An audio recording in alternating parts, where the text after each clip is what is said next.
Any youngsters who have an eye on going off-road racing, this is for you. The cricket class is an entry-level category of racing that is unique to the KwaZulu-Natal Off-Road Championship. The category is a low-cost class and race frames imported from China are modified for South African use, with the cars powered by motorcycle engines of up to 400 cc's. Class C is for the entry-level motor enthusiast that wants to come to off-roading.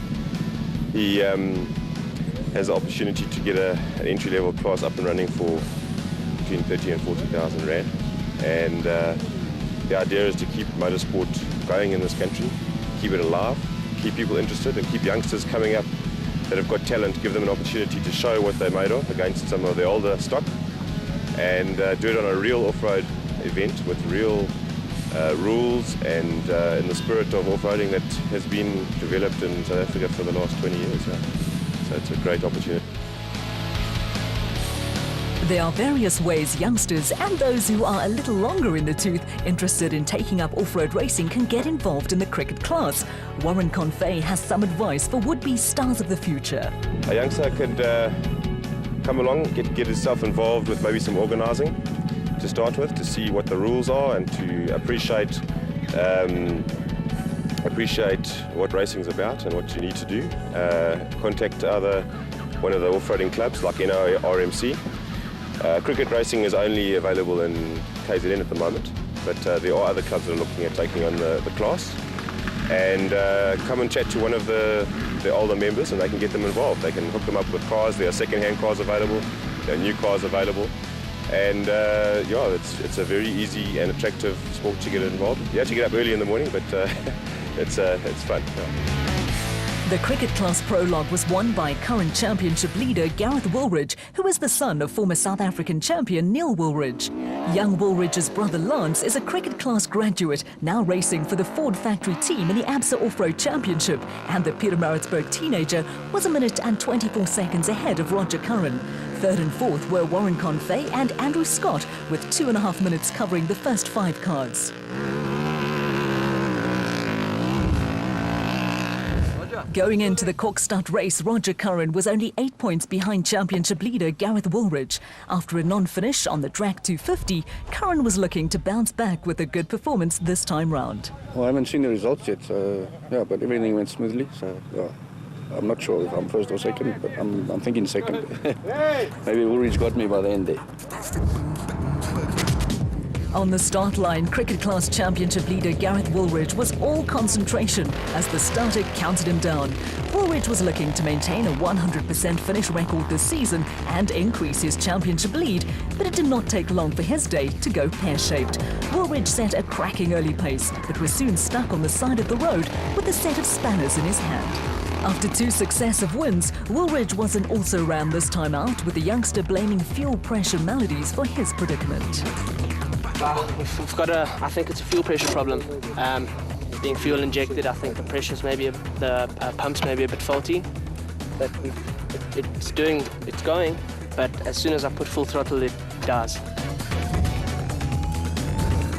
With Gareth Woolridge to order combat, it was a great opportunity for championship rivals to cash in. A steady performance saw the win go to Dave Confey, who had started the day in 5th place in the championship, 14 points behind Woolridge. After 2 non-finishers in a row, Andrew Scott bounced back with a welcome 2nd place that would see him climb a few spots up the championship ladder. The biggest winner on the day was Roger Curran. The 13 points that go with 3rd place lifted him into the championship lead ahead of the unfortunate Woolridge. Curran was a long way behind the leader, but before the race would probably have accepted a 3rd place finish and the championship lead. Curran now leads the championship by 4 points from Woolridge, with Dave Confey jumping into 3rd place with 8 points the difference between the 3 leaders.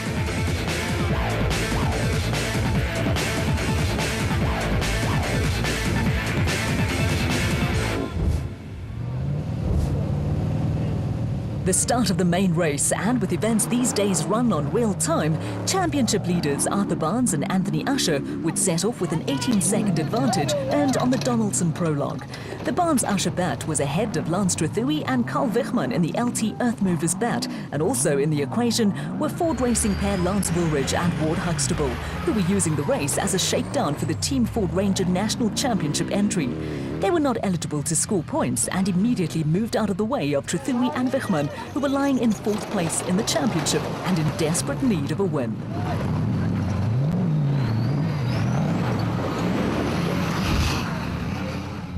With a 1-point lead in the Class A Championship, there was plenty of pressure on Drac 250 winners Arthur Barnes and Anthony Usher.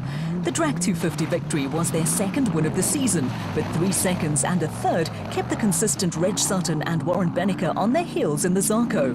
With the race made up of 3 loops, Barnes and Usher needed to increase their early advantage, and with a clear road ahead of them, they held most of the top cards.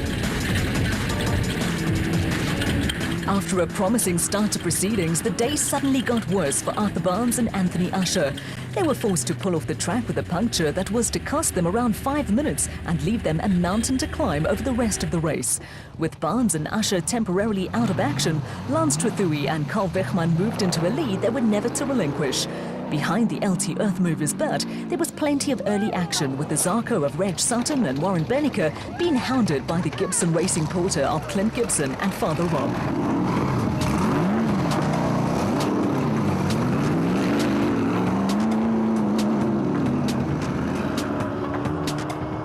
There was a promising start to the race for Marcus Taylor and Derek Keith in the JRE, who were lying 5th on the road and leading Class B. The pair started out with a 38-second lead over the experienced Manfred Schroeder in the Mighty Mag, with the JRE running ahead of the bat of Class P leaders Daniel Brooks and Thomas Lawson. Brooks and Lawson lost a few seconds with problems negotiating a river crossing, and with the water table affected by melting snow from heavy mountain snowfalls a week or 2 before the event, the route was wetter than expected.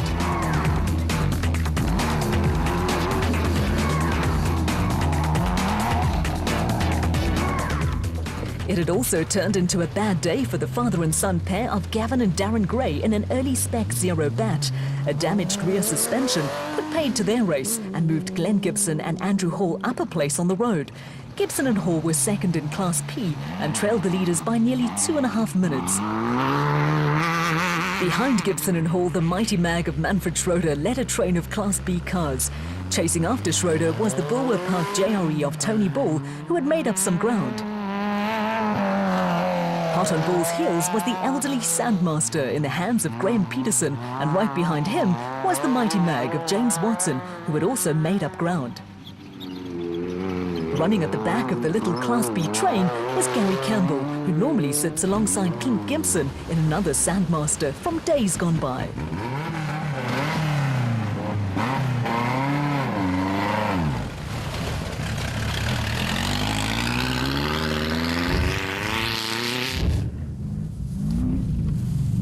The start of Loop 2, with Lance Trethui and Carl Wichmann starting to consolidate their position at the front of the field and in Class A. The LT Earthmovers pair were looking comfortable and had a cushion of just over a minute over Clint and Rob Gibson, who had moved into 2nd place after starting 4th on the road in the Gibson Racing Porter. They were also looking comfortable and were running around 40 seconds ahead of Reg Sutton and Warren Benneker in the Zarco. Having seen championship rivals Arthur Barnes and Anthony Usher on the side of the road, Sutton and Benneker looked to have settled on a steady pace that would guarantee valuable championship points. They were being chased by Class P leaders Daniel Brooks and Thomas Lawson, who were also having a steady run in the bat. Behind them, the unfortunate Arthur Barnes and Anthony Usher were pushing hard to try and make up for lost time. There was almost another setback for Barnes and Usher. They got into a bit of a tangle when it came to following the right route. The championship leaders managed to sort it out in time to prevent Glenn Gibson and Andrew Hall, who were running 2nd in Class P, from getting ahead of them.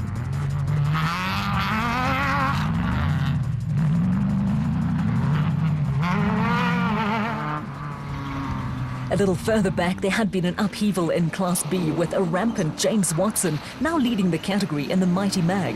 Watson started 6th in class, but had carved his way through the field and now led former rally star Tony Ball in the single-seater JRE by nearly 2 minutes.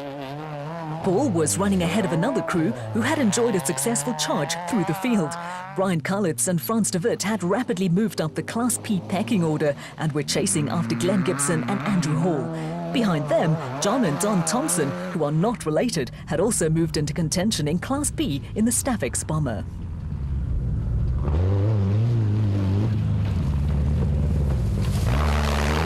The Thompsons had also moved ahead of early Class B leaders Marcus Taylor and Derek Keith in the JRE. After an off-road excursion, Taylor and Keith were dragging around half the forestry in KwaZulu-Natal. Carrying extra ballast was not making life any easier for Taylor and Keith, and they were gradually dropping out of the Class B frame. Back at race headquarters for the compulsory 15-minute stop at the end of the second loop, cars were coming and going in a constant stream. For the lucky ones, the stop was merely to take in some refreshment and top up with petrol. For the not-so-lucky, service crews were pressed into action to sort out problems of a minor and more serious nature.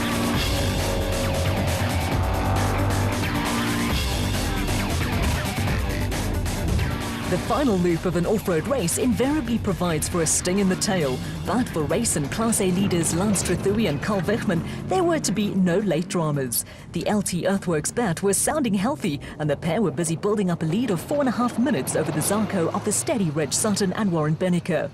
Behind them, Arthur Barnes and Anthony Usher were given a belated boost when a penalty for an infringement of the rules dropped Clint and Rob Gibson from 2nd to 4th overall and in Class A. It was a major blow for the Gibsons, who had run a solid 2nd for most of the race.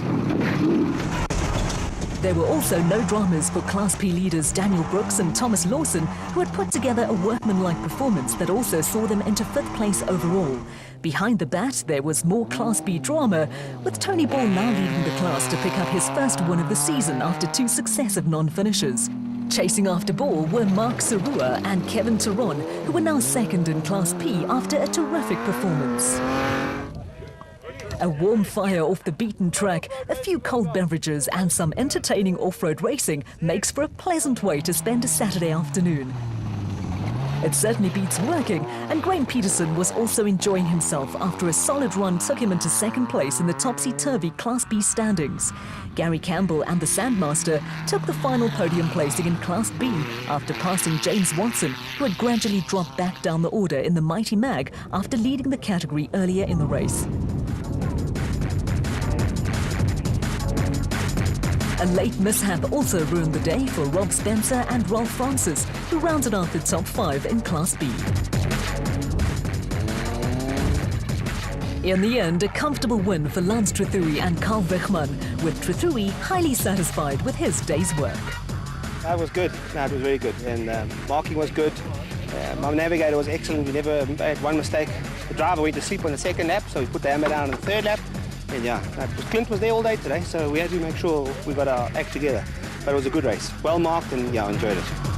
Class P honours went to Daniel Brooks and Thomas Lawson, with Tony Ball taking Class B.